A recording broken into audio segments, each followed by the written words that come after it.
Hello and welcome to the Good Morning Education Show. My name is Rotimi Aitai. Good morning, good morning, good morning. And we are here again. This is another day. This is another week. This is another month.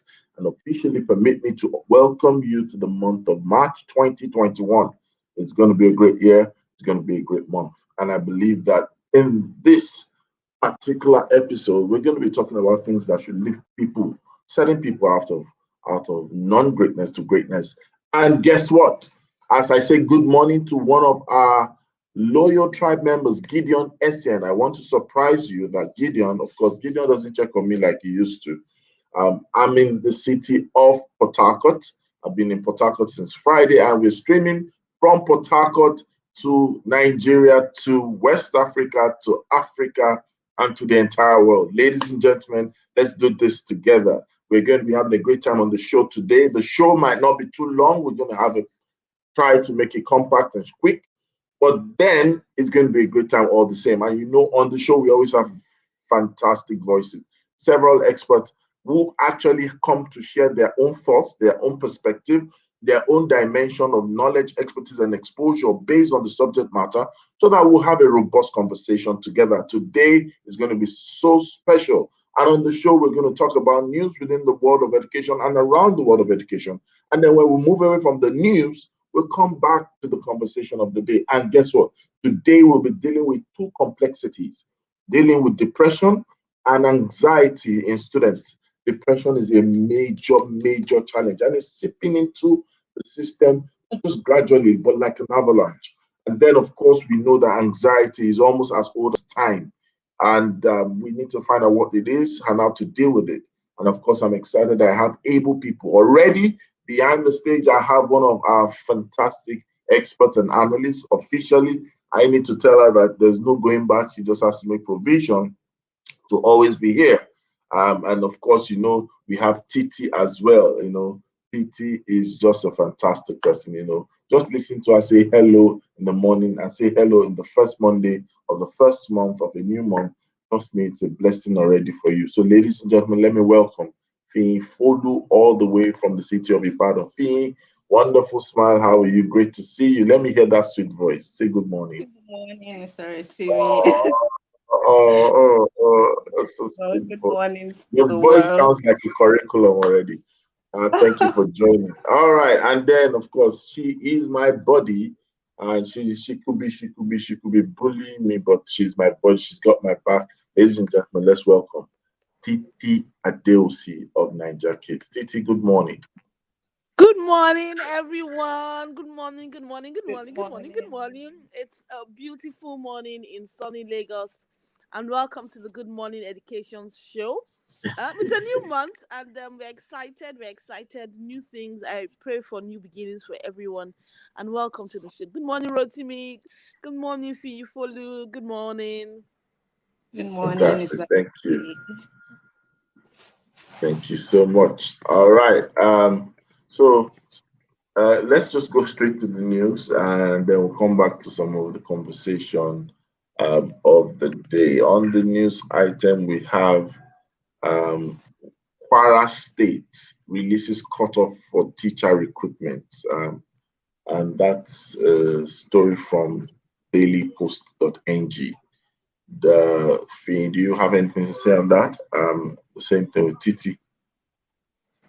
Okay, releases cutoff for teachers recruitment. Well, that will be a step in the right direction. We've been talking about regulation and making sure that people who go into teaching are not just there by accident.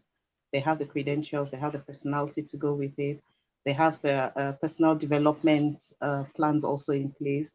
But what I would really be interested in is knowing what cutoff is, what really the benchmark is, and what they're looking out for in the teachers. The cutoff mark, according to the news, is that it's 50% for Kwara indigenes and 60% for non-Kwara indigenes. So, so is And that then a cutoff or a quota? there's a particular there's some states applicants from certain areas that their pass mark is pegged at 40%. Are you serious? Yes. Wow. So it's only those people that would then be it would then be move forward to the interview stage. Okay, so that is quite low. It's almost like it's compensation. Might as well just do it as an appointment than a recruitment. They would not pass any child with 40%. It's not pass mark for students. So why should that be a pass mark for the teachers? Thank you.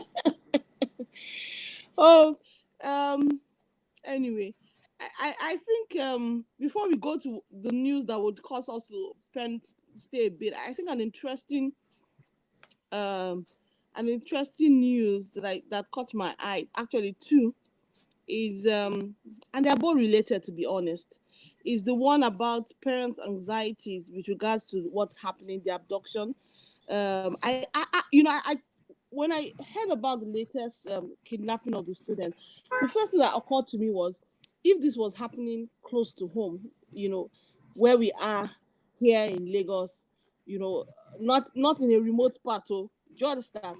What would I, as a parent, what would I do? Especially because when I look at the average school, our security is just the security man, in quotes. It's not any armed. So if people come and just come, they'll be overpowered. So it's a big concern. For me, it's a big concern. Um, as we look at the northern states, I feel that there needs to be something done. There was like a statistics going around, on the total number of children that have been kidnapped in the last couple of years, almost 2,000. And that's the one we know. Those are the ones we know. So it's really a major concern. I think while the government has long-term plans, they also need to be looking at short-term plans to guarantee the lives of children as they go to school. And really should knowing the areas and looking at the statistics, what decisions should they be taking like immediate to guarantee the lives of children in what I would call those high risk areas. Fantastic. That's mind-boggling, not just mind-blowing. The figures are quite high. But then the issue is it's not becoming like a norm that people are even feeling numb about it. I saw a particular clipping online, and one of the students was trying to share the experience. The one for the what's the name of that location again? Kagara or something like that. Um, and right time was trying to share what their ordeal was in the forest. The security officer detailed around him, just pulled him and just kept him mute so that he doesn't divulge. Which sometimes you get to see that there's some level of fifth columnists in this thing, so many conspiracies that you're even thinking that are some of these things staged. In some cases, I don't know. KK, welcome to the show. Happy New Month.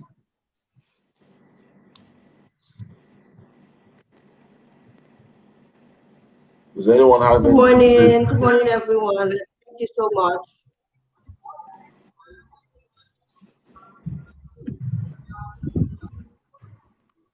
All right. So let's move on to the next news.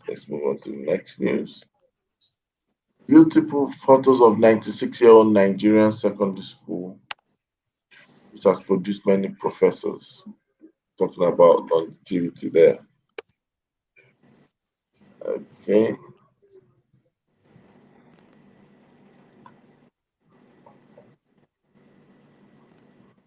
JAMB announces deadline for 2020 admission into Nigerian universities, polytechnics.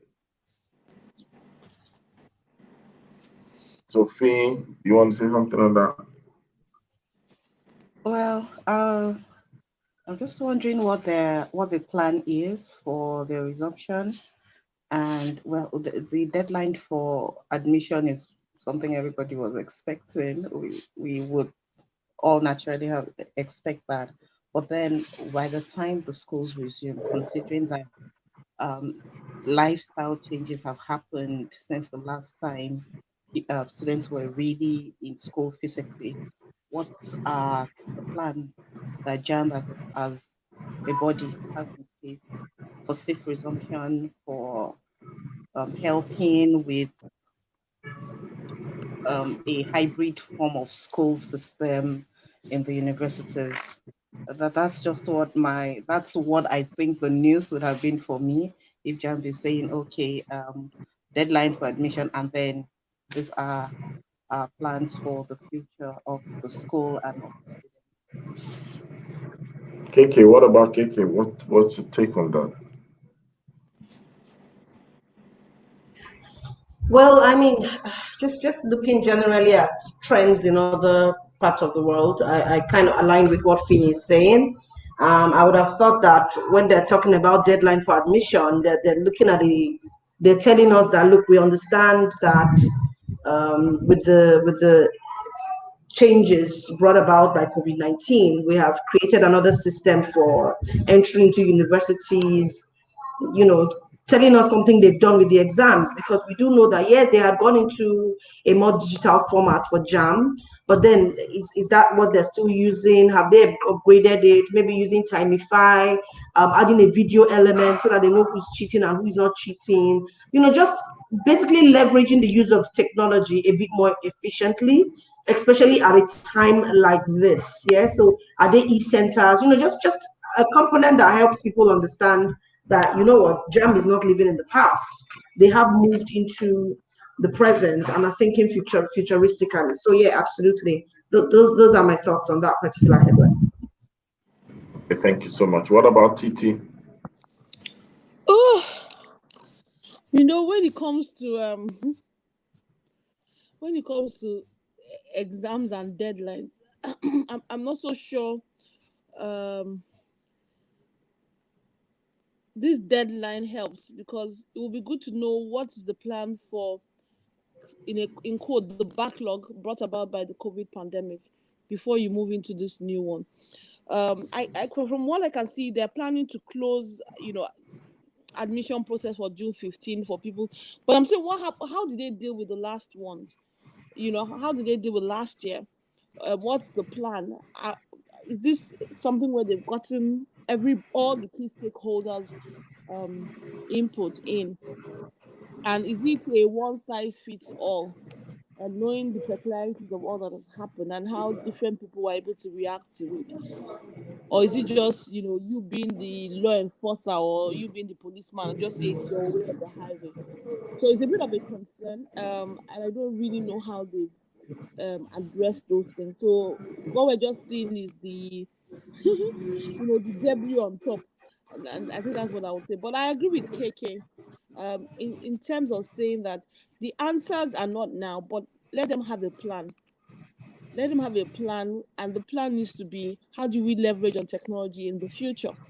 It can be a 4-year plan, because it's one thing to say you want to leverage on technology.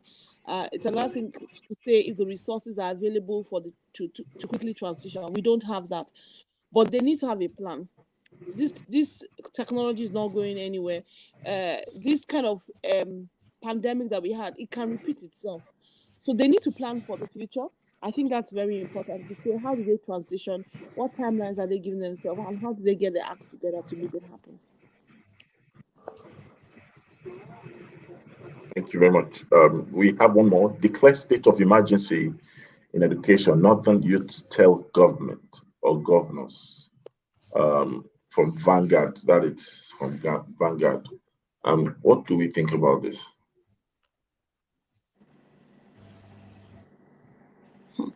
I'm in full support, oh, But like I said, it's not a blanket thing. They have brought to me. Think about it. Honestly, that's what I was thinking about yesterday. If this thing had happened anywhere where my son is currently in boarding school, or my older son, if that happened anywhere near his boarding school, now the next day I will carry my kaya to go and pick him up and say, "Oh boy, if your school cannot do online learning, please come and sit down." Do you get? So I can Yeah. understand. So I can honestly understand. So when they look at the statistics, when they look at the reality. They know we know where there's been high cases of Boko Haram and all these things, and so it means that the children in that area are at risk. Honestly, they're at risk. Especially when you know what the agenda is, when they're against Western education and things like that. So we know. So I think it's okay for the youths to declare, and it's for government to really take their demands, analyze it, and respond.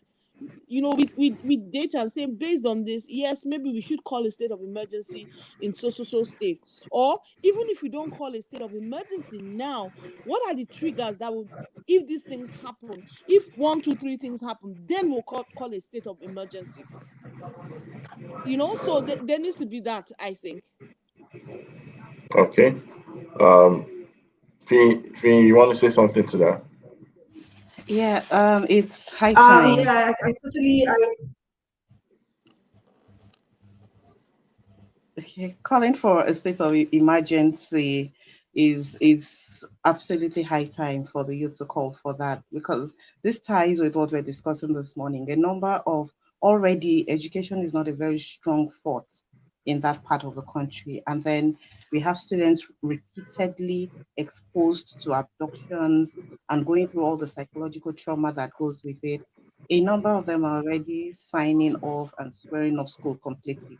So yes, to salvage education in that part of the country, it is absolutely necessary for this call for state of emergency in education is absolutely necessary. Okay. I think KK was about to say something, and there was a giant interference. So KK. yeah, I noticed Fee was speaking and she had already started speaking. So I had to hold off. So yeah, absolutely, I agree with both ladies who have spoken. I can imagine. I didn't read the news deeply, but just looking at the headline and in light of recent matters, it is a cause for concern. And again, it goes back to what Titi is saying, right? What Titi said concerning JAM. Just having that plan, right, for us to know that look, this is not going to get any easier. So how else can we educate within communities, leveraging the social networks that already exist? If the way we do school in the south, in the east, in the west is not working for the north, then what else? How other way can we do school? We understand that school is not in the buildings, and so we need to think. We need to begin to think like that. How can we do school in the north that makes it effective, right? And then it's not just even the kidnapping; it's the quality of education that is going on out there. It is something that it really is a call for concern, and something honestly needs to be done about it, and the sooner the better. All right. Thank you so much. Back to you, Rotimi. Rotimi, I want to read extract from the news on this thing. And it says something. It says our leaders must do something before it's too late. Look at the areas where they've succeeded in educating most of the youth. They don't have insurgency on this scale. Education readily solves most of the problem we are running helter-skelter for. Take, for instance, who can radicalize me to take up arms with all the education I've received? And why would I resort to kidnapping when I have the education and skill to be self-employed? This was a Gombe State delegate, that just talked about it. So, just hearing him say this, shows that they have, in a sense, even if not formally, an idea of where, a lot of these things are coming from. And someone has even provided one of the solutions to say, look, the higher the level of education in those areas, the insurgency would not die down, because there will always be insurgency, but at least the numbers. Because he says that one of the things about the North, looking at the statistics, he says that 2/3 of our people are children and youths, and a massive number of them are out of school.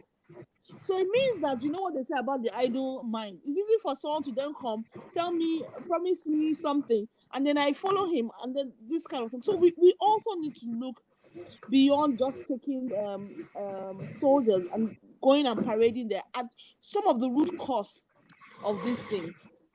Poverty, low level of education can go a long way in solving some of these problems. Thank you. And just thank you for that. And just like you mentioned, when we dig further, you begin to see that all these root causes are laced with political undertone. And if the ruling ruling class or the political class do not take care. We've already seen a simulation last October, and it will get to a point where people will feel pushed to the wall. And at that time, the voice of reasoning might be too weak to appeal to them. Because the truth of the matter is that you wake up every morning and it's one sad news, one sad tale, one sad information.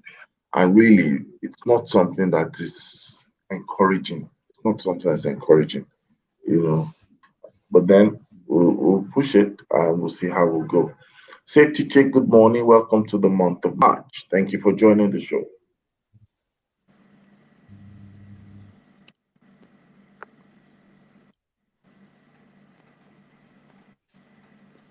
All right, she's still trying to get herself together. So the last one is Kebbi University shut down indefinitely over student Good morning, death. Mr. Rotimi. Happy New Month. Good morning. Good morning. Good morning, Mr. Chick. Morning. Everyone. Good morning, our viewers. Good morning, good morning, good morning.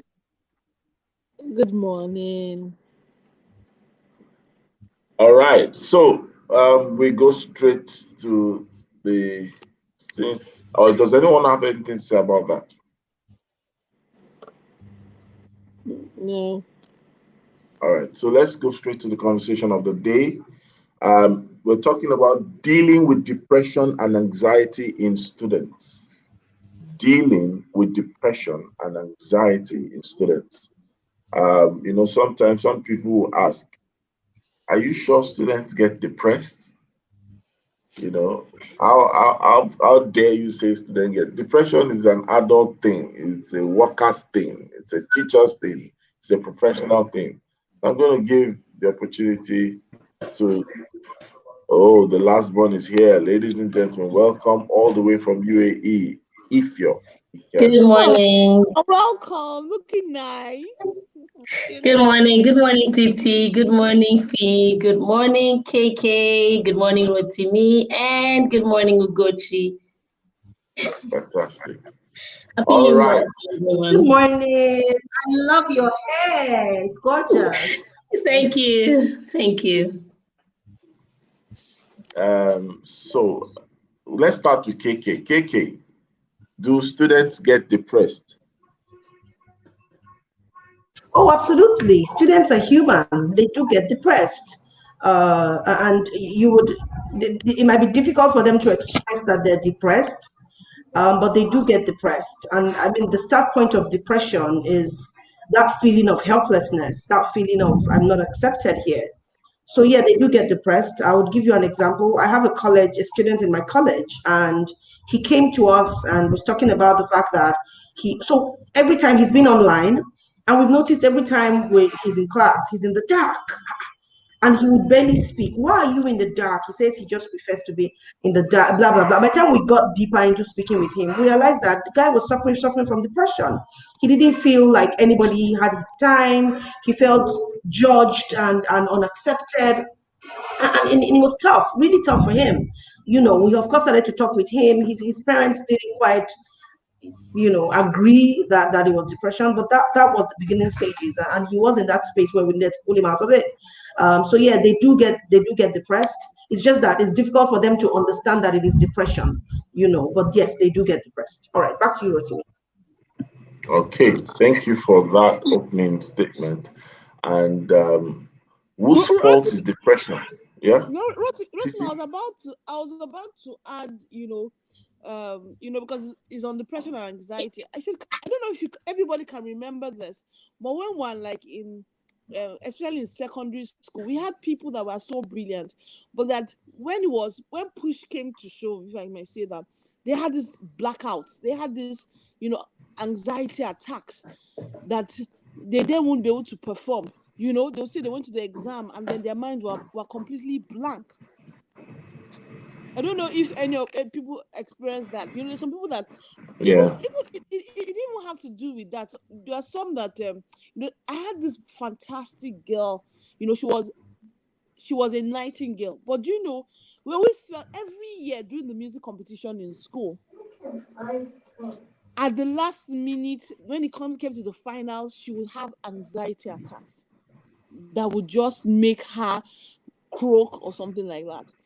So children do have this, from depression to anxiety attack, and it can even manifest very young. I had a friend that her daughter was so anxious when she was going from nursery school to primary one in a new school. Oh, mommy, will they like me? Oh, mommy, will I have friends? As in, it was really massive. And I was like, wow, I didn't know people that young those things could be so important to them. So yes, students do have it, from anxiety to depression from an early age, sometimes, depending on a number of factors, to much later. But a lot of depression usually kicks off in secondary school. Okay. If Um, you want to say something? yes, I want to say something about this. So childhood depression. So I'm coming from the angle of the early years, okay, because it's very possible to have children, even preschoolers, who suffer from depression.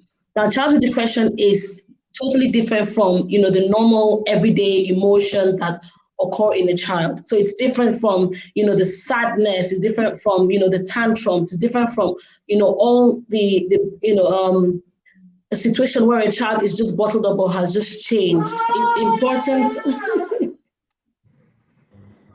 Okay, so it's important that we're able to identify the signs of depression in our children right from an early age. It's important that we are able to identify that. Now, keep in mind that depression is very serious, but it's however treatable. So if sadness becomes persistent, if it interferes with your everyday life, if it interferes with the child's ability to socialize, to engage in schoolwork, or engage even with his or her family members, then there's a call for observation there. I just wanted to put that in. All right, thank you. So let me ask this question. So whose fault is it when we're talking about depression and anxiety? Whose fault is that for the child, or for that situation to be an encounter, an experience? So I'm going to ask. I'll start with safety check. Whose fault is it when you say a child is depressed? When you find a child depressed, whose fault would that be?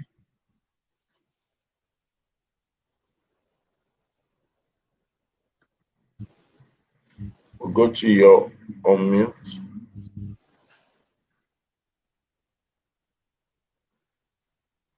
All right, so let's move on to someone else then.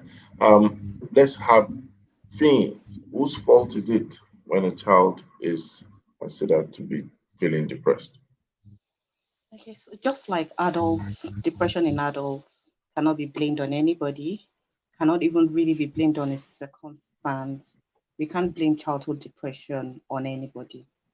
It's the child's inability to cope with certain situations and circumstances that they come across. And then it lingers and lingers. They don't have the skill to maybe express or to deflect what is happening to them. And so they keep internalizing, and it keeps going on and gets deeper, and they keep getting sunk in more. And every other thing that happens around them adds to the original cause of their sadness and withdrawal. So it gets to a point, if it's not quickly caught, or if it's not quickly nipped, that they may not even be, it may be difficult to really untangle what led to the depression. It's not anybody's fault, but I would say that when it is noticed that a child is depressed, and really depression is also clinically diagnosed.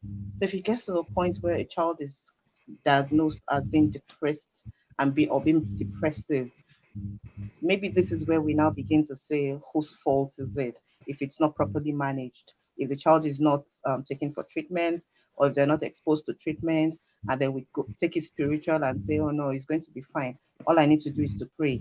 All I need to do is to cast away the demon that is making him sad. It's not his portion. Then it could be somebody's fault.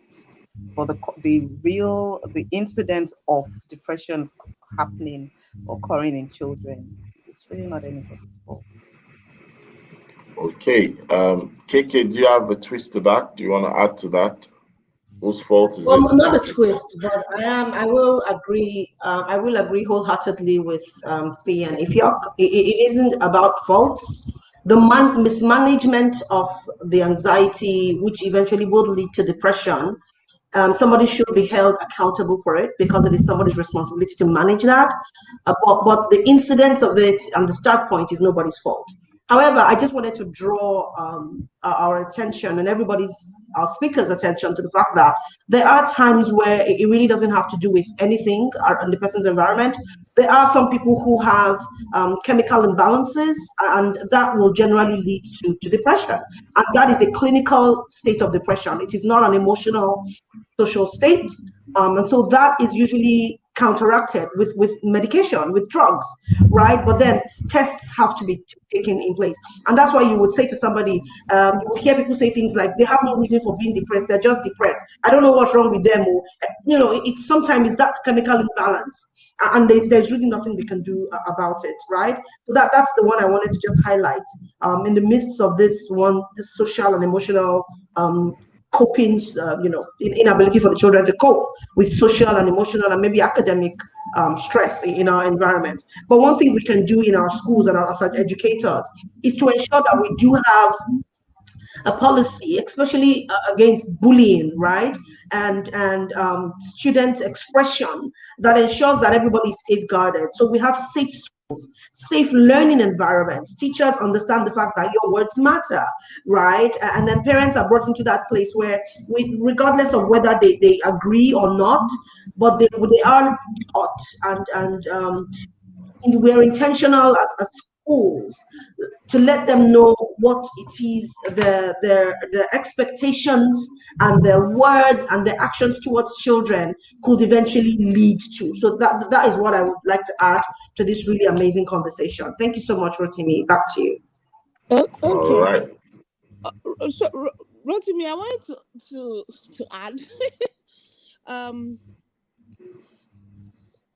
depression. From the little that I've studied,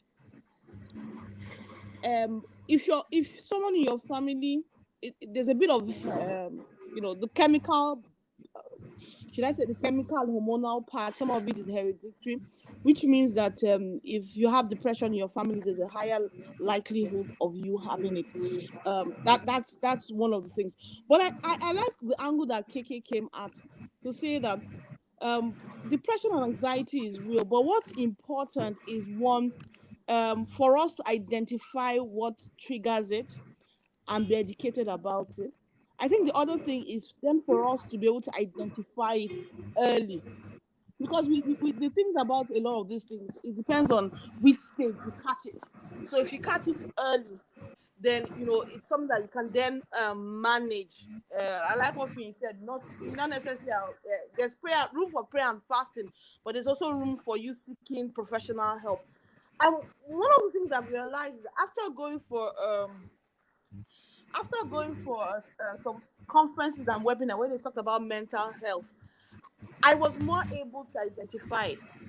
And then suddenly I noticed that a number of my staff in my previous place of employment went through, one mental challenge or the other. Was it something that had always been there? I guess it had, but the difference now was I was able to identify something that people would have just said, he's stressed, he's whatever. I could recognize that what it was. I could recognize that this guy just went through a mental breakdown. Unlike before, I would have followed other people to say, maybe he's just stressed, maybe he's whatever. So what I want to emphasize on is the need for it to be one part of education, mandatory education for parents, and schools are one of the people that can drive it. More talk about mental issues for them to be able to identify it early. I once shared about a friend of mine that his son used to come regularly to to our house. So he went on this long summer holiday and went to spend the time with his cousins. Because he's a bit on the chubby side, his cousins were all nice and slim. They used to make fun of him, make fun of his appearance, and just really, can I call it, bully him. They were his cousins. You know, what they felt was innocent. You know, he didn't take it that way. And then, so when he came back after the summer holiday, I noticed that he wasn't his normal self. He was, he was a very chatty person, but he was very reserved. He was, you know, stayed by himself. This was someone that liked food. When you now give him food, normally he would ask for more. You know, he won't even eat up to half of it. I was like, this is not the normal guy that I know. The normal guy I know, we always give him a more portion because he was a healthy eater. You know, but because I had a bit of education, I now said, look, these are some of the signs, and I now brought it to his parents' notice. And then they then took action, and were able to trace it and resolve it. So I think it's important that, as part of, you know, regular PTA meetings, parents are being made aware of certain signs and symptoms to regularly look out for in their children, so that they can catch it early. You know, not only among their children, but even their children's friends. Same thing with educators. I like what Keke said about the fact that, you know, when people behave in certain ways, you need to dig further. You need to dig further and then be able to escalate it. So educators, I think it's important that this is a key element of, you know, continuous education for all school owners, all teachers, you know, anybody involved in dealing with children, so that they can identify the signs, you know, the triggers, so to speak, of some of these things. One of the key triggers of depression is not when a child doesn't sleep well. So when you have people that stay up late consistently, a lot of those things can push people, you know, to the edge when they're preparing for exams. You know, a lot of those things are also triggers when you prepare for exam, especially when you're taking the second or third time. It's the same when a child is at home and hasn't gotten a job. No, let's be honest, these are triggers. Hasn't gotten a job, all his friends have gotten jobs. These are things that, you know, are triggers. It's the same thing with adults. You know, the whole of 2020 is enough to push a number of people into depression. So there are triggers that people need to be aware of, quickly identify, and see, you know, how to help the children in their care. I'm not seeing KK's face, but something tells me that KK is smiling and laughing, just like Kirk is doing. So if you No, want to not share at the all. excitement. This is serious. This is serious. So I'm not laughing actually. I'm I was nodding my just head looking and at your agreeing with profile Titi. picture and I We was really just do imagining. need to. I'm laughing because I experienced a lot of anxiety growing up, especially when I had to write some examinations. I think the first one was my primary four, where I had to write my math exam. my math exam. And I remember my mother putting in a change of clothes for me because I would literally pee in my in my pants. It was that bad, and I'd be shaking. You know, I'd pass the exam eventually, but I'd be shaking. I'd be crying throughout the night, and going into that exam, I'd be for the first 20 minutes or so, I would just be shaking. My hands, I'd be perspiring from head to toe. So when it comes to anxiety, and I took this on even to the university, and by the time I think by the time I got to the university, I was able to regulate myself better. So I would do all that regulation before I got into the exam room. And at the end of the day, when the results come out, we wonder what the reason for the anxiety is. So I'm just laughing because you know, remembering all the experiences I had growing up with anxiety and all of that. So it's really, it's just like KK said, it's really a serious issue. However, I want us to, so we're looking at it from the extreme. But one of the things I was thinking about here is it's a very anxiety and depression is a they're very normal emotions, you know, and I think it's actually healthy for children to experience some level of anxiety. It actually could serve as a how do I put this? You can place one on a pedestal for achievement. Can I put myself? I use myself as an example here. But what is important is how parents and educators are able to help children regulate those emotions in such a way that they can handle themselves. It doesn't translate from anxiety and into depression and it doesn't get worse. So what happens is moving from experiencing certain emotions, maybe occurring in high response to dangerous situations, that's anxiety, or disappointing circumstances, which may eventually lead to depression. How how are the children equipped to handle those emotions? We're able to self-regulate. Is there this place that we can go to? Somebody that we can talk to every time of your life, the young preschooler, as we go into adulthood, into teenage life, if there's someone that you can reach out to talk to, there has to be that safe space for them. Now, for one person, anxiety can lead to avoidance and isolation. And when this happens, and you don't have someone to fall back on, and that's where the problem is. And we now start to look for ways. Sorry, there's a noise. I don't know if it's coming from my side. There's this sound. It's just disturbing. Sorry. So what I was saying is, if things are not handled earlier on, or the children themselves are not encouraged or taught how to handle their emotions, then that's where we start looking for help. That's where we start looking for medical help and otherwise. So it's important that we attack this thing early on and equip the children to handle themselves.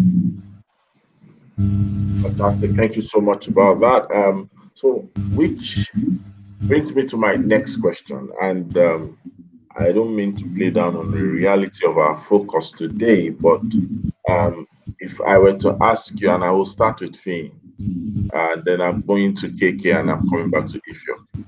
Anxiety and depression, which one would you prefer? Which one would you choose? Which one is a lighter dose? Which one is a milder dose? Starting with Finn. The lighter dose is anxiety, because anxiety could be transient, could be very short-lived, could be just something, could be action, activity, place, person related, and it could easily be overcome with the right skills, the right coping skills learned. Depression could go on for years, and comes with all sorts of related feelings, suicidal thoughts, giving up on life, just being sad for no reason, crying constantly. Depression is a completely different dose and spectrum. And anxiety is just like if you have said, every one of us need a level of anxiety for that push, for us not to just stay in one place and have no zest and just think, oh, things are going to fall in place, everything is going to happen.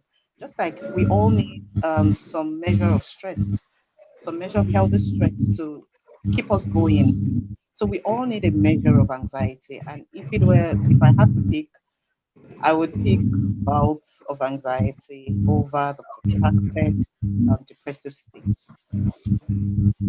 Okay. KK, what's your choice? I beg your pardon? You were saying what's the dose? What's your choice if you were to pick The between network is your net. I can't hear you clearly, Mr. Rotimi. So I don't know if if you were it's my to pick network or yours. But if you were to pick between anxiety and depression, what would be your choice? I would rather not pick anyone. But I wanted to definitely say that. I knew anxiety, that because I knew that there's you nothing. would say that. What? I knew you were going to say that. I didn't want to Hello? bust the bubble like this. I knew you were going to say that. Hello? Please carry on. Rotimi, Mr. Rotimi, you're breaking up. I guess my network. But let me just go on if anybody can hear me. So if I had to choose, I'll choose anxiety because the reality is sometimes, right? And even me, that I've been speaking for years, I still feel anxious to get on stage, to do certain things. But what I do is to convert that energy into positive energy. Because these are both energies, these are both emotions that you can actually use for your benefit if you are able to master it. So it's for me to say, what can I do to ensure that anxiety doesn't knock me off the goal for the reason for which I'm speaking or for which I need to do something, is to then be extra prepared and extra ready. And what I found is puts me in a really good place in my head. And then, to be honest with you, I surround myself with people who, when I need some level of external affirmation, which is not what should be our default, but there are times where you need external affirmation. I know who I can turn to because I understand my support system and I understand my tribe and they understand me. And so, in managing depression or anxiety, I think that's something we really do need to look at supportive systems.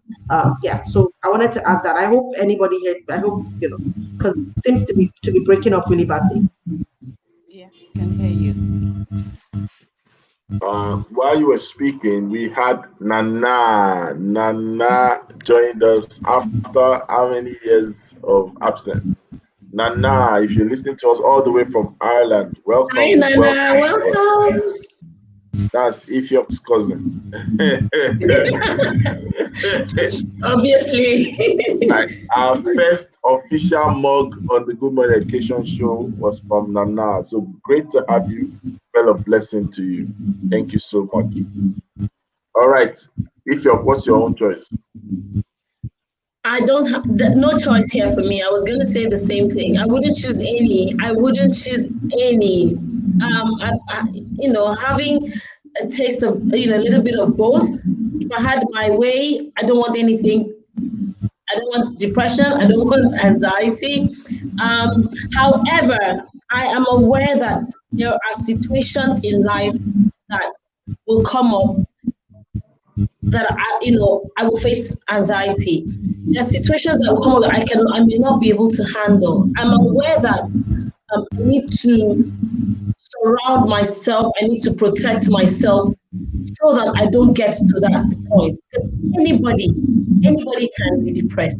Just anybody. No matter how happy you think you are, no matter how comfortable you think you might even anxiety, shows up in different ways.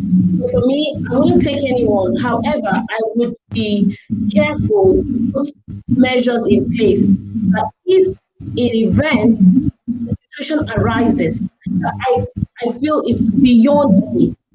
I have a support system, like Kiki said. I have someone I can turn to. I have, try as much as possible to learn so much about it that I don't get to that point where I'm depressed or where I'm overly anxious that I cannot function. So that's it.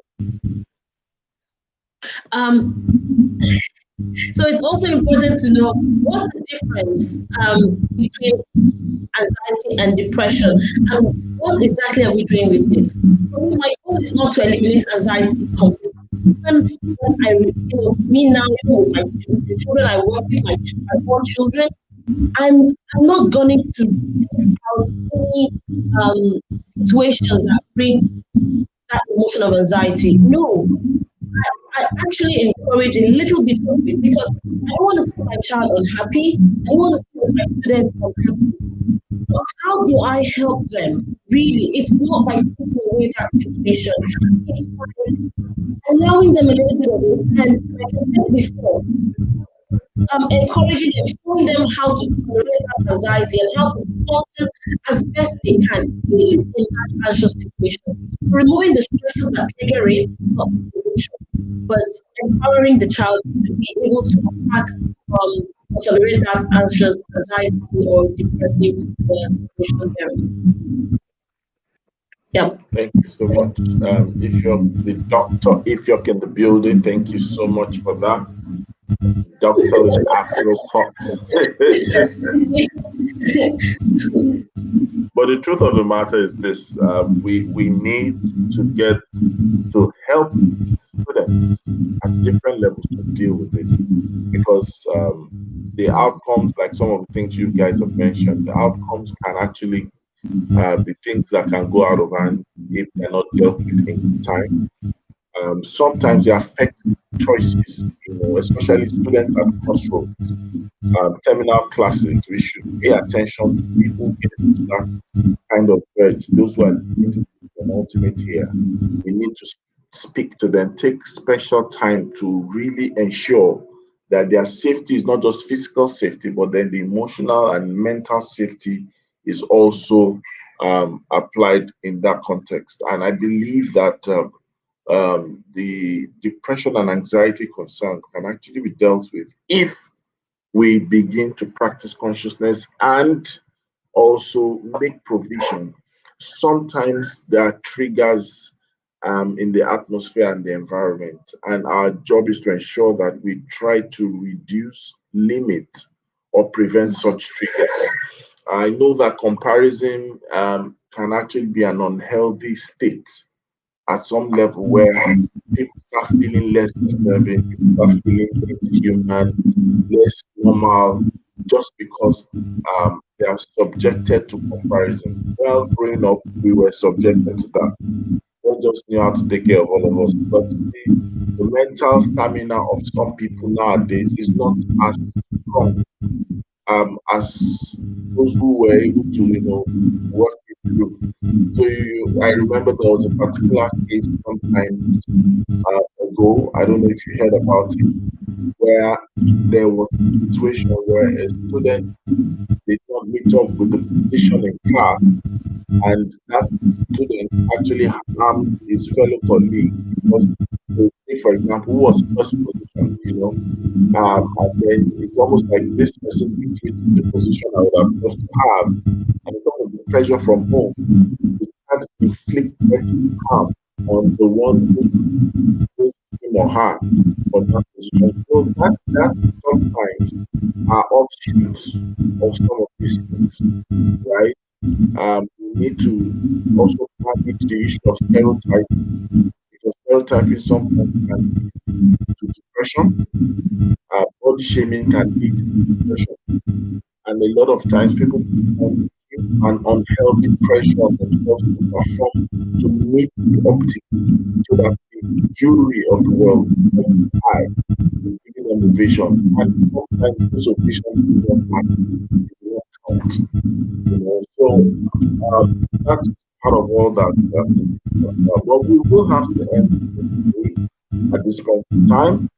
Uh, I would like to thank those who have joined us. Gloria, thank you for that. Chinyere, Princess of course, thank you for your comment. Nana, thank you for coming on online. And of course, Shola Lulu, thank you for the comments, thank you for your and of course, John Esme, Kafaya, thank you so much. Thank you all. Thank you all, Kafaya, from Kano Bella. So as we bring the show to an end, I'm going to start with if you're gonna. So I'm going to start with Ifyo. What will be your package thoughts on today's show? My parting shots will be okay.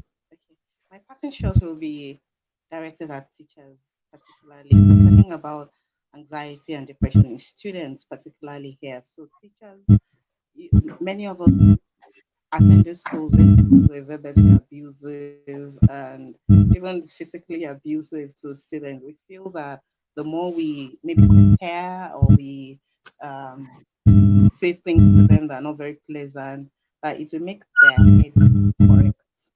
Many times, not true.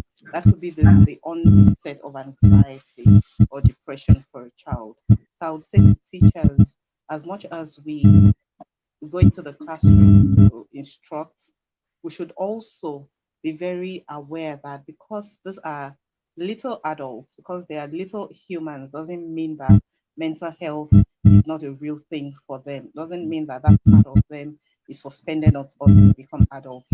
So we should be very, very careful to watch out for the mental health of the students that pass through us. Thank you. Thank you so much. If you're Okay, so in parting, I would say I would direct my comments to parents, to educators out there, or to anyone who is directly involved with children.